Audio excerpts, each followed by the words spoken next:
গরমের মধ্যে কোয়েল পাখি পালন শুরুটা বা কোয়েল পালন করাটা খুব সহজ, সেটা আমরা সকলে জানি। কিন্তু আমরা অনেকে এটা জানি না কোয়েল পালন গরমের মধ্যে কোন কোন ধাপে পালন করলে আমরা খামারে কোয়েল পাখিকে অনেক সুস্থ রাখার সাথে সাথে কোয়েল পাখির হিট স্ট্রোক, গ্যাস বা ব্যাকটেরিয়া ও ভাইরাস জনিত রোগ থেকে বিরত রাখতে পারবো। তো হ্যালো গাইজ, আসসালামু আলাইকুম। আপনাদেরকে স্বাগত জানাচ্ছি আমাদের প্রভি অ্যাগ্রো ফার্ম অ্যান্ড হ্যাচারি নতুন আরও একটি ভিডিওতে। আশা করছি পুরো ভিডিও জুড়ে আমাদের সাথেই থাকবেন।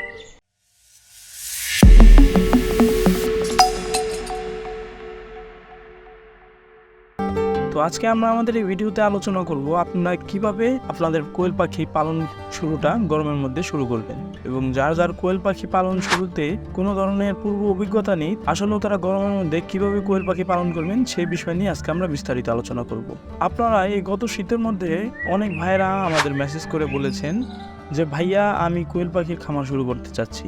তখন আমরা আপনাদেরকে বলেছিলাম কোনো পূর্ব অভিজ্ঞতা ছাড়া আপনারা কোয়েল পাখির খামার শীতের মধ্যে শুরু করিয়েন না, এবং আপনারা আমাদের সেই কথার সাথে সহমত পোষণ করেছেন। সাধারণত শীতের সময় কোয়েল পাখি পালন বাচ্চার মাধ্যমে শুরু করতে চাইলে এটা হবে আপনার খুব বড় একটি ভুল সিদ্ধান্ত।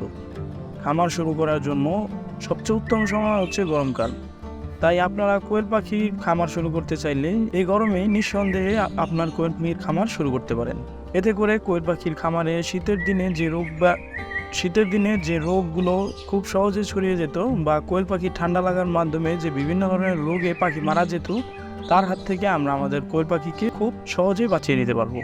কোয়েল পাখি অনেক চঞ্চল প্রকৃতির একটি পাখি, যা বাসা বাড়িতে অথবা স্বল্প একটু জায়গায় বাণিজ্যিকভাবে শুরু করা যায়। তো আমরা প্রথমে মাথায় রাখবো আমরা আসলে কোয়েল পাখি পালন করার জন্য খামারে কোন টাইপের বাচ্চা দিয়ে আমরা কোয়েল পাখির খামার শুরু করতে চাচ্ছি বা শুরু করবো। আপনারা যদি মনে করেন কোয়েল পাখির আপনি 0 দিনের বাচ্চা অথবা 30 দিনের রানিং কিংবা ডিমপাড়া কোয়েল পাখি দিয়ে আপনারা খামার শুরু করতে চাচ্ছেন, তাহলে আপনি অল্প কিছু অভিজ্ঞতা অর্জন করে আপনার খামার শুরু করতে পারেন।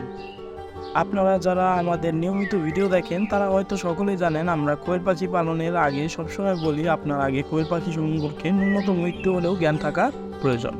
কোয়েল পাখির যত্ন কিংবা তার টেক কেয়ার করা এমন কঠিন কাজ নয় যেটা আপনারা সহজে করতে পারবেন না। মূলত কোয়েল পাখি পালন খুব সহজ। কোয়েল পাখি গরমের মধ্যে অল্প কয়েকটা দিক খেয়াল রেখে পালন করলে আপনি আপনার কোয়েল পাখির খামারের মাধ্যমে খুব দ্রুত লাভবান হয়ে একটি সফল খামারি হয়ে উঠতে পারবেন।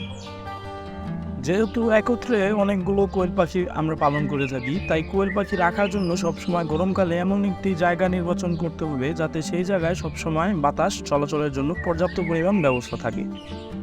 আপনারা লক্ষ্য করে দেখবেন গরমকালে কিন্তু আমরা যারা ব্রয়লার মুরগি খামার করে থাকি তাদের মধ্যে অনেকেরই খামারে মুরগি মারা যায় একমাত্র হিট স্ট্রোকের মাধ্যমে, যা পুরোটাই হয়ে থাকে অতিরিক্ত গরম পড়ার কারণে।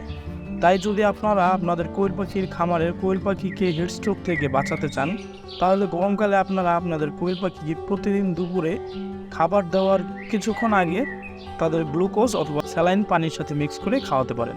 এবং কোয়েল পাখিকে হেড স্ট্রোক থেকে বাঁচাতে চাইলে অবশ্যই তাকে আলো বাতাস সম্পন্ন একটি জায়গায় রাখতে হবে যেখানে গরমের প্রভাবটা খুব কম থাকবে। এবং গ্লুকোজ ও স্যালাইন দেওয়ার মাধ্যমে এতে করে আপনার কোয়েল পাখির দেহে পানির ঘাটতি কমে যাওয়ার সাথে সাথে তাদের গরমে হেড স্ট্রোক হওয়ার চান্সটাও অনেকটাই কমে আসবে। এবং গরমে যেহেতু কোয়েল পাখির বীজটা থেকে অতিরিক্ত গ্যাস তৈরি হয়, তাই সবসময় চেষ্টা করবেন কোয়েল পাখির বিস্তার ট্রে দিনে 3 থেকে 4 বেলা পরিষ্কার করার। এতে করে আপনার খামারে কোয়েল পাখির গ্যাস থেকে সৃষ্টি হওয়া রোগগুলো থেকে আপনি আপনার পাখিকে বাঁচিয়ে নিতে পারবেন। এবং কোয়েল পাখিকে গরমকালে সবসময় সুস্থ রাখতে চাইলে কোয়েল পাখিকে আপনারা লাইসোভিট ওষুধটি খাওয়াতে পারেন।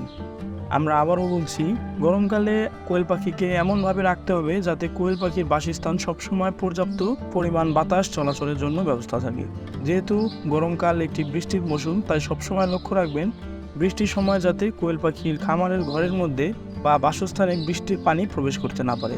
আপনারা যারা কোয়েল পাখির ফ্লোরে পালন করেন তাদের উদ্দেশ্যে বলছি, যদি কোয়েল পাখির ঘরে বৃষ্টির পানি প্রবেশ করে, এর কারণে কোয়েল পাখির ফ্লোরে যে তুষ আমরা দিয়ে থাকি সেই তুষ কিন্তু অনেক সময় স্যাঁতসেঁতে হয়ে যায়, যার কারণে সেখানে ফাঙ্গাসের মতো কঠিনতর ব্যাকটেরিয়া আস্তে আস্তে জন্ম নিতে পারে।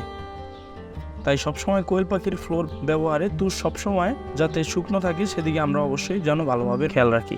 আপনারা যদি পারেন আপনাদের কোয়েল পাখির জন্য আপনারা আলাদা করে অতিরিক্ত গরমে ফ্যান অথবা এক্সস্ট ফ্যানের ব্যবহার করতে পারেন। এতে করে আপনার কোয়েল পাখির ঘরের টেম্পারেচার অনেকটাই কমে যাবে। ও আপনার পাখি হিট স্ট্রোকের মতো বড় মরণের হাত থেকে বেঁচে যেতে পারে। তো গরমে যদি আপনারা এই কয়েকটি দিক খেয়াল রেখে আপনারা কোয়েল পাখি পালন করতে পারেন, তাহলে আপনারা এমনিতেই সহজে একটি লাভবান এবং সফল খামারি হয়ে যেতে পারবেন। পুরো ভিডিও জুড়ে আমাদের সাথে থাকার জন্য আপনাদেরকে অসংখ্য ধন্যবাদ। আপনাদের যদি গরমকালে কোয়েল পাখি পালন সম্বন্ধে আরও কিছু অতিরিক্ত জানার প্রয়োজন থাকে, তাহলে আপনারা আমাদের কমেন্ট বক্সে জানিয়ে যেতে পারেন। ইনশাল্লাহ আপনাদের কমেন্টের রিপ্লাই আমরা দেওয়ার চেষ্টা করব। তো আপনাদের সাথে দেখা হবে আমাদের পরবর্তী অন্য কোনো নতুন আরও একটি ভিডিওতে। ততদিন পর্যন্ত ভালো থাকবেন, সুস্থ থাকবেন। আল্লাহ হাফেজ।